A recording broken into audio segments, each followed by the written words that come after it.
Assalamualaikum warahmatullahi wabarakatuh.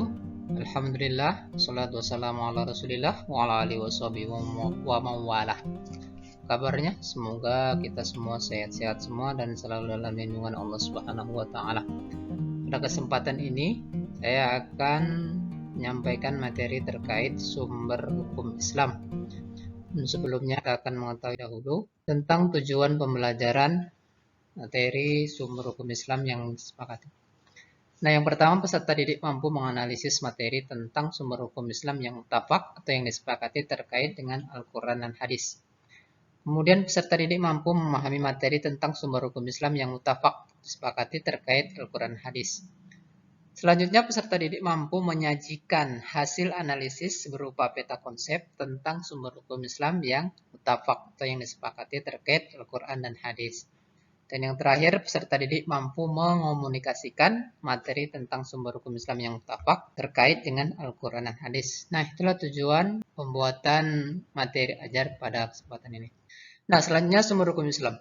Secara garis besar, sumber hukum Islam itu terbagi kepada dua. Ada muttafaq, ada mukhtalaf. Muttafaq itu ada 4 macam, Al-Quran, Hadis, Ijma' dan Qiyas.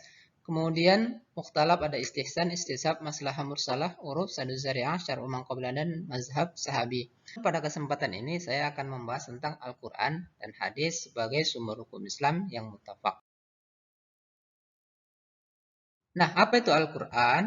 Al-Quran secara istilah ialah kalamullahul mazzalu ala Muhammad sallallahu alaihi wasallam bil arabiyyatil manqul mutawatiran la muta'abbadu bitilawati, yakni firman Allah yang diturunkan kepada Nabi Muhammad SAW dengan berbahasa Arab secara mutawatir atau berangsur-angsur serta dianggap ibadah dengan membacanya. Nah, selanjutnya pokok isi kandungan Al-Quran. Yang pertama, dalam Al-Quran itu memuat tentang tauhid. Tauhid itu mengesahkan Allah. Dan kedua, ada ibadah. Ibadah itu adalah pengabdian seorang hamba. Nanti ibadah itu ada 2 macam, ibadah makhdhah dan ibadah ghairu makhdhah. Yang selanjutnya, janji dan ancaman. Jadi dalam Al-Quran, barang siapa yang berbuat baik, maka Allah berikan janji berupa surganya. Dan barang siapa yang berbuat kemungkaran, maka ancaman yang Allah berikan adalah berupa neraka. Yang selanjutnya, jalan mencapai kebahagiaan dunia akhirat. Jadi pokok kandungan Al-Quran sudah memuat tentang bagaimana cara mencapai kebahagiaan dunia dan akhirat. Yang terakhir ada riwayat dan cerita, kisah umat terdahulu. Selanjutnya dasar kehujahan Al-Quran dan kedudukan sebagai sumber hukum Islam.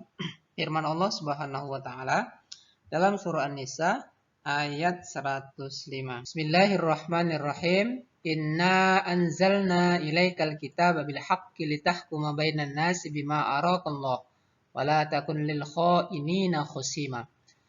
Nah, dalam surah An-Nisa ayat 105 ini dijelaskan bahwa ketika menetapkan suatu hukum, maka rujukannya adalah wahyu Allah Subhanahu wa taala, yaitu Al-Qur'an. Bagaimana pedoman Al-Qur'an dalam menetapkan hukum? Nah, ini ada yang pertama, ada mulharaj. Nah, tidak memberatkan. Jadi Allah itu tidak memberatkan kepada umat manusia dalam hal hukum-hukum yang telah ditetapkan. Sebagaimana firman Allah, la yukallifullahu nafsan illa usaha. Jadi Allah sudah mengukur kemampuan manusia, makanya Allah tetapkan ketentuan-ketentuan tersebut.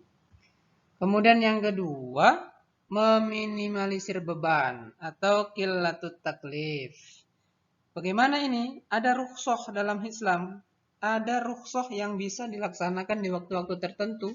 Misalnya sholat jamak qashar itu bisa dilaksanakan ketika kita melakukan perjalanan atau musafir. Dan yang ketiga, berangsur-angsur dalam menetapkan hukum atau tadarruj.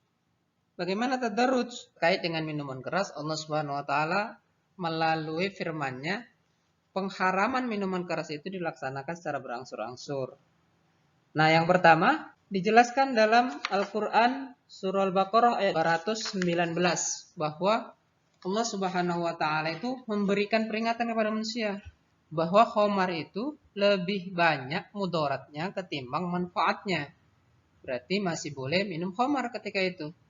Lalu kemudian disambung dengan ayat yang kedua, surah An-Nisa ayat 43. Apa ayatnya? Hai manusia, janganlah kamu sholat ketika kamu dalam keadaan mabuk. Sholat saja yang tak boleh minum.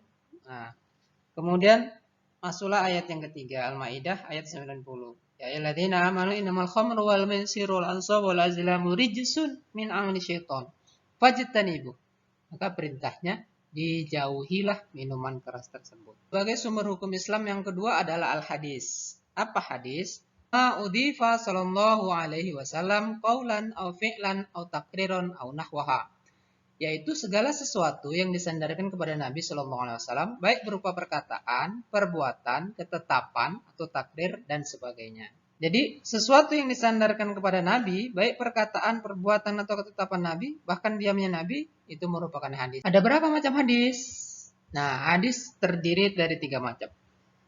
Yang pertama, hadis qauliyah atau hadis perkataan, yaitu semua yang diucapkan oleh Nabi SAW melalui lisannya disebut dengan hadis qauliyah.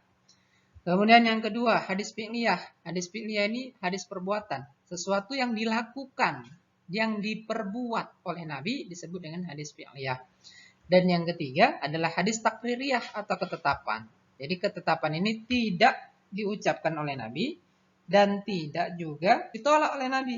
Namanya hadis takririyah.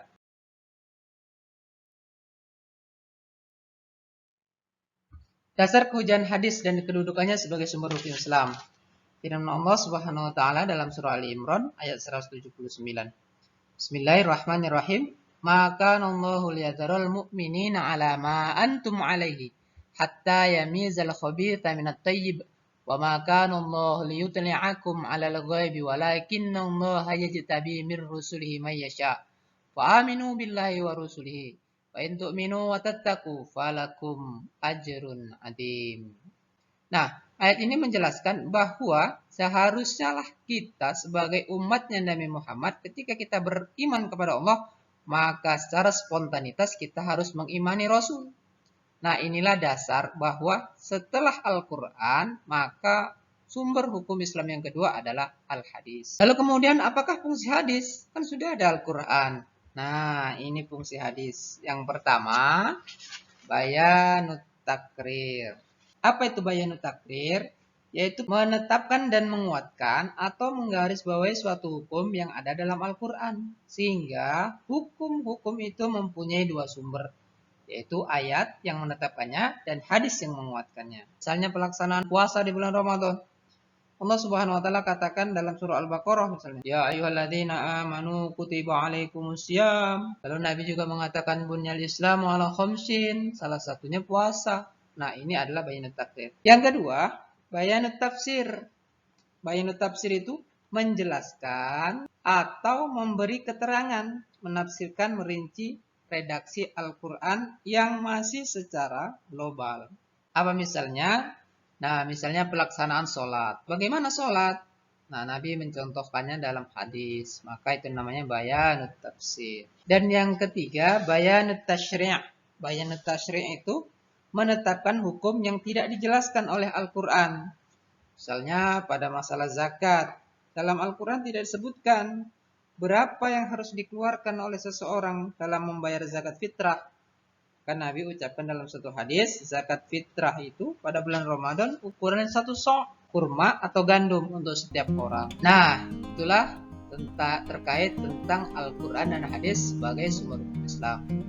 Demikian, mudah-mudahan bisa dipahami. Assalamualaikum warahmatullahi wabarakatuh.